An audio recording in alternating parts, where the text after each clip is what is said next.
OK. 4. Jugement Nicole Mallette. Comment procède-t-on à l'octroi de gestion de contrat? Elle explique la directive 2.21 des services auxiliaires 10 000 à 25 000 positifs. Ça, c'est les fonctionnaires ont déposé cette directive-là. Les documents alias qui parlent, là, ils ne l'ont pas déposé 15 jours avant. Ils ont déposé ça en cours avec le juge. Là. Moi, je n'avais pas pris connaissance des hosties d'affaires qu'on donnait, mais comme vous allez voir que tous les documents sont faux. Là. Donc, si vous regardez ici, là, quand on poursuit le ministère des Transports, demandeur Yvon Plante contre le procureur général du Québec et le ministère des Transports. M. Yvon Plante, demandeur contre M. Normand Letourneau, représentant du procureur général, contre M. François Desaulniers et Gaétan Lemieux, représentant du ministère des Transports. Quand on poursuit le ministère des Transports, là, ils sont supposés accompagnés de...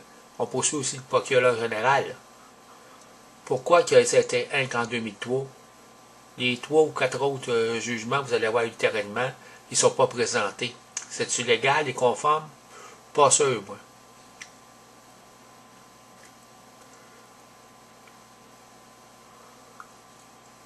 De toute façon, on va descendre. De toute façon, ça va être en bas, ça. Tout ça, ça va être en bas. Vous pouvez faire une pause n'importe quand. Au 4, Mme la juge mentionne que je ne possédais pas de cantine. Encore faux. J'en possédais pas, mais on n'est pas obligé d'avoir la cantine pour soumissionner. Vous allez voir dans les clauses du contrat. 7. Mme la juge dit que la MTQ visait un contrat d'1 an à cause des pacotiers. Ça, c'est encore faux. C'est une manigance que les fonctionnaires ont sorti pour se présenter en cours. Vous allez voir qu'en 2004 et en 2007, c'est des contrats de 3 ans faits par les mêmes fonctionnaires. C'est les fonctionnaires qui font les contrats. Toutes les magouilles que vous voyez dans toutes les choses qui ça coûte 3 fois le prix, là, les fonctionnaires sont supposés de refuser ça. Là. Ils sont supposés de revenir en soumission. S'ils l'accordent, c'est parce qu'ils ont des enveloppes brunes. C'est pas besoin d'un cours d'université pour comprendre ça. Là.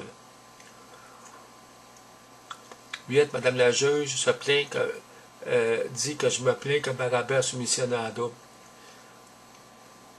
En plus, elle cautionne que deux peuvent posséder 2 entreprises distinctes. Hey, je ne savais pas que la collusion t'a permis avec l'approbation des juges. Vous allez voir de toute façon les clauses. Là, c'est l'offre des preuves d'explication qui est plus bas. Vous voyez, là, de toute façon, c'est tout expliqué plus bas.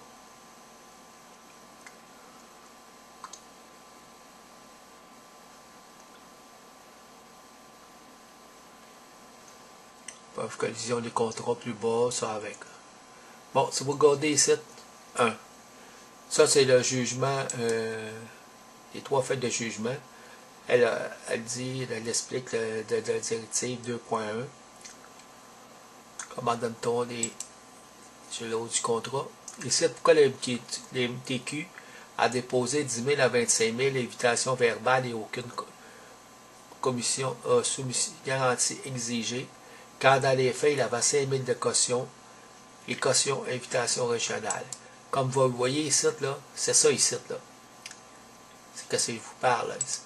Pourquoi le MTQ invitation verbale, aucune garantie exigée. Vous voyez, c'est ça. Ils ont sorti ça de leur chapeau, un contrat qui a amené en cours, qui n'a aucun rapport, pour dire qu'ils pouvaient la donner. Là, c'est la 3e, vous allez voir plus bas. C'est la 3e page. Son dessin ici, là, 10 000, 25 000. Vous voyez ici, c'est ce qui est écrit ici, là. Aucune garantie exigée. Invitation verbale. Invitation aux 3 soumissionnaires de leur choix. C'est marqué. C'est pour ça qu'ils ont sorti ça. Là. Si vous voyez ici, mon invitation 99, ça c'est la première page, c'est pour ça que je l'ai marqué. La 2e page, il nous demande un chèque visé, une caution de 5 000. Fait qu'ils ont enlevé ça, là. Vous allez voir les documents falsifiés. De toute façon, je vous les ai montrés avant. À la page 7, quant à le mieux mentionne les directives 2.1, mais c'est un contrat de 10 000. De 10 000 et moins, je pense qu'il m'a dit, vous allez voir ici, là. Il ne peut pas. Il a déposé 10 000 à 25 000. Il ne peut pas, s'il a amené la seule pièce qu'ils ont déposée, c'est le contrat, la directive 10 000 à 25 000. Il ne peut pas dire autrement, c'est autre chose. Puis de toute façon, c'est pas bon non plus. C'est un aide comme Saint-Étienne qui n'a pas de cantine. Là, il y avait des redevances de 52 000. Tu sais, ça ne peut pas être plus magouilleur et plus crosseur que des fonctionnaires. Là. Ah, ben, ils savent que la justice va cautionner, puis les juges, puis les politiciens. C'est une vraie farce. C'est notre système corrompu. C'est la vérité. Là. Ici, il dit que le gouvernement parle de contrat de 0,10 000 à 10 000, 25 000. Donc, on s'attend à un contrat négatif. Là, il dit, pourquoi fait qu'en 2010, ils m'ont donné positif à cause que je ne me suis pas présenté, puis que Barabé, ils l'ont donné ils l'ont payé en plus.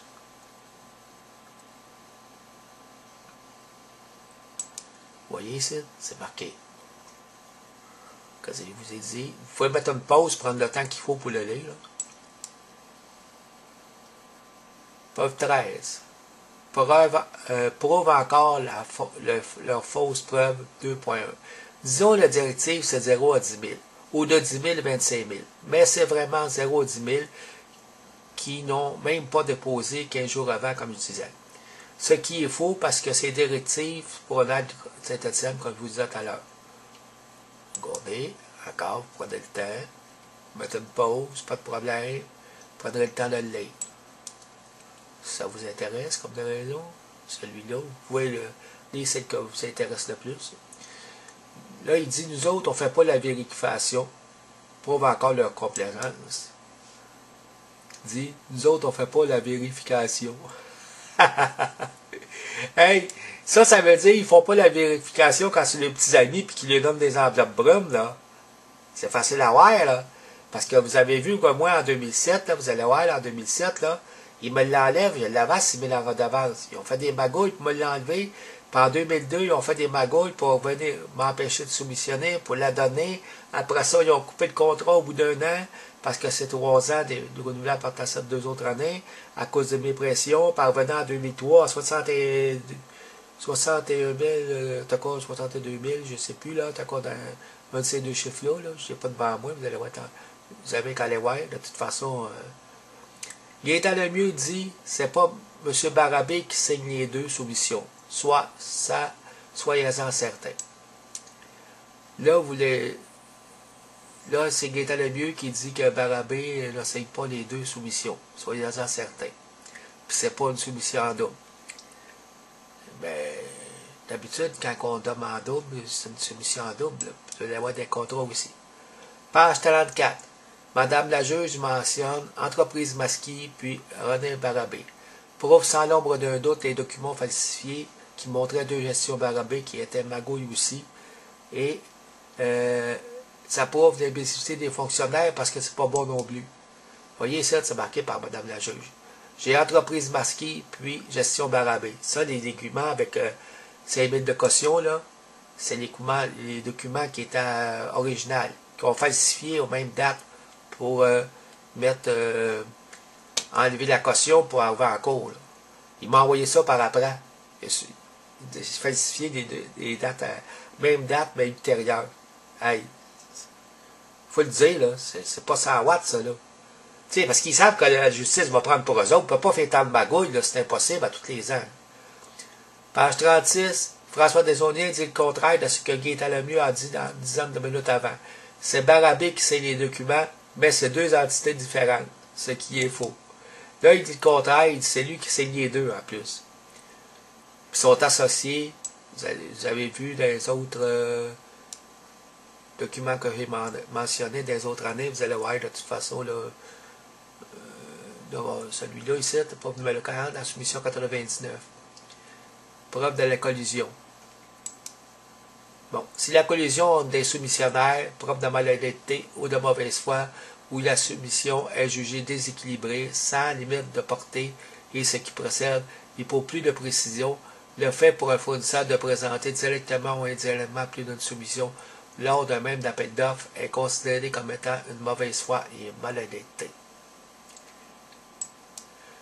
C'est ça qui est une soumission double. Puis c'est dans tous les contrats du ministère, ça. Ça, c'est... ne peut pas être plus magouilleur que ça.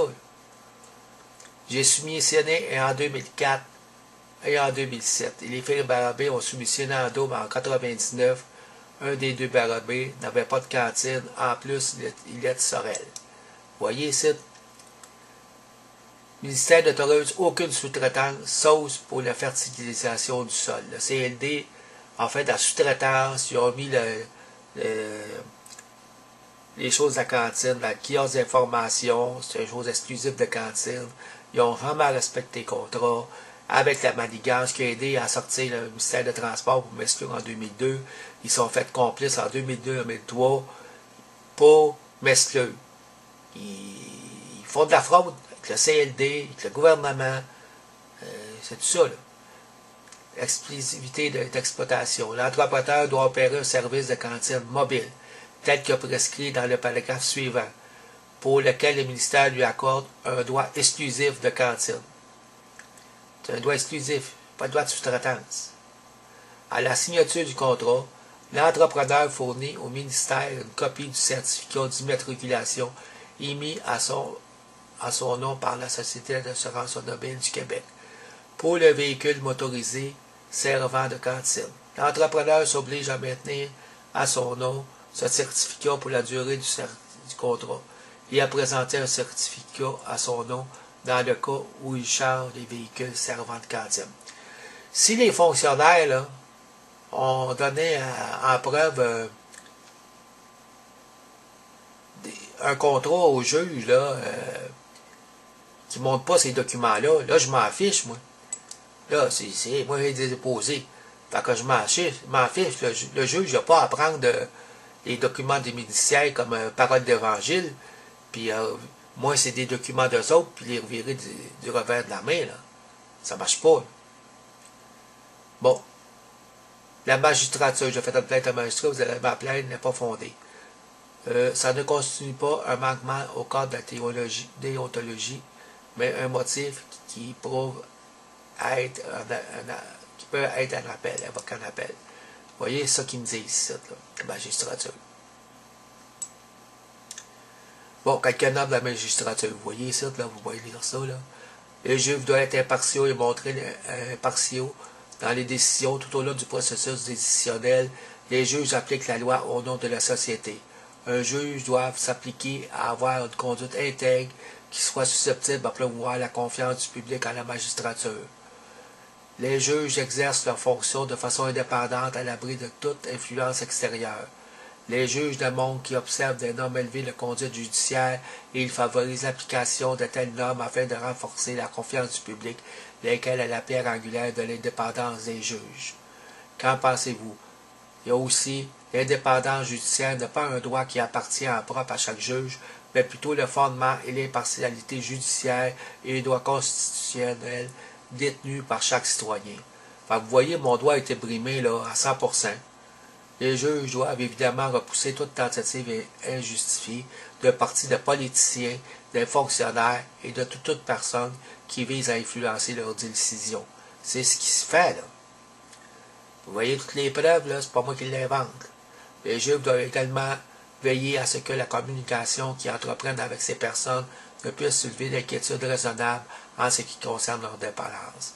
On qualifie de fraude toute action destinée à tromper, la falsification, la dissimulation, l'adultération sont des exemples de fraude. Enfin, vous avez plein d'exemples de ce qui a été fait, autrement dit, en complaisance aux fonctionnaires.